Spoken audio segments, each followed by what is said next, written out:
Look what I just got my hands on, a Benik splint. This is the radial nerve splint.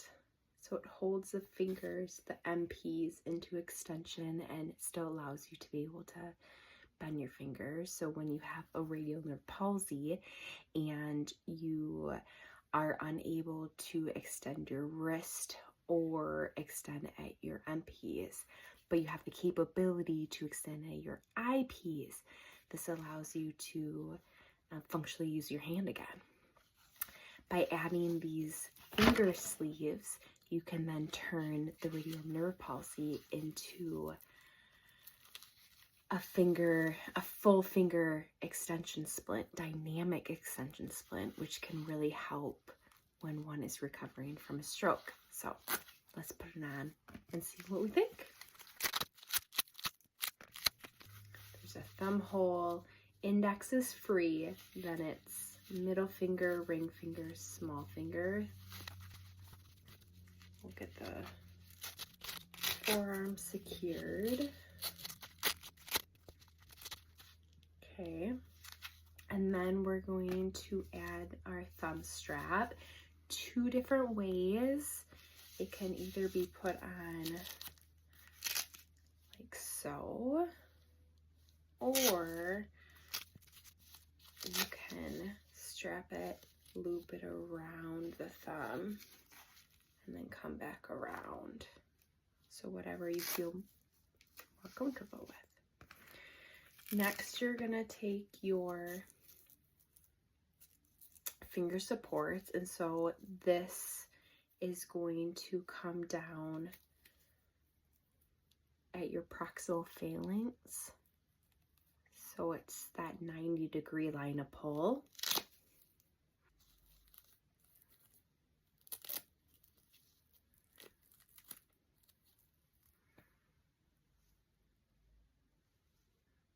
And you'll repeat it for each one.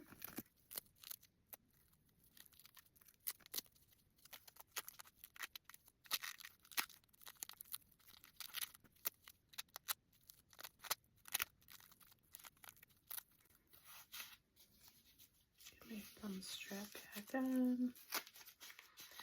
Okay, so now I turn this into a radial nerve splint. Okay, so it's holding my MPs in extension, but I still have full capability to make a fist. I will say there is some tension. I'm trying to make a composite fist, so trying to bend at my MPs. You can do it, but there's definitely some pull, and I can't get to full MP flexion, as you can see. But enough to pinch to grab. Okay, so now let's turn it into a splint that one can wear as they are recovering from a stroke. So even in this, their fingers could be curled from spasticity or just from muscle weakness. And so you can add these finger sleeves, pulling back into extension.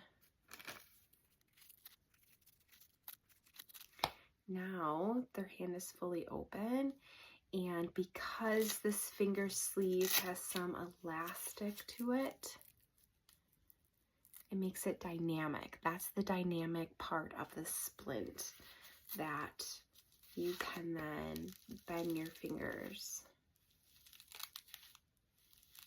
and it will spring you back into extension. It does take a little bit of resistance and force to bend your fingers. So if you have somebody who's really, really weak grip and they barely have any movement in finger flexion too, it likely will be hard to move in it. The index finger is a little bit easier compared to the other fingers. But there you go. Awesome option.